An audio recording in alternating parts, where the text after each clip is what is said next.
Paano mag-send ng Globe or TM reward points as gift sa inyong mga friends? Watch the video.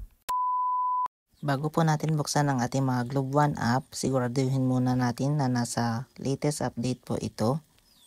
At pag nabuksan na po natin ang ating mga Globe One app, makikita po natin dito sa homepage ang reward points. Ito yung mga points na naipon po natin every time na magpapaload po tayo.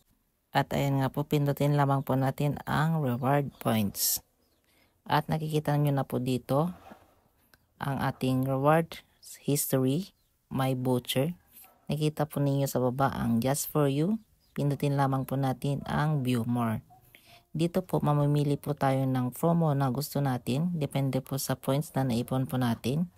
Ngayon susubukan po natin yung 1 GB surfing for 1 day for 10 points.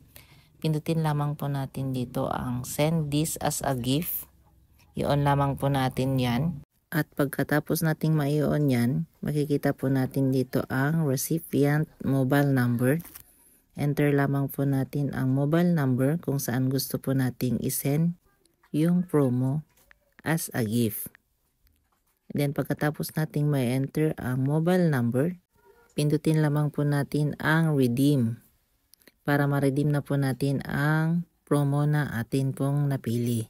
Mabubuksan po natin itong Globe One app kahit wala po tayong extra load. At ayan na nga po, nakikita po natin na successful ang ating pagsisend ng gift sa ating mga loved ones. Meron na po tayong 1 GB surfing for 1 day. So ganyan lamang po kadali ang mag-send ng TM promos or Globe promos sa ating mga loved ones. At malaking tulong po ang ating mga points. Sana ay meron po kayong natutunan sa ating video tutorial ngayon. Don't forget to click the subscribe button and bell all para lagi po kayong updated sa lahat ng ating mga bagong content.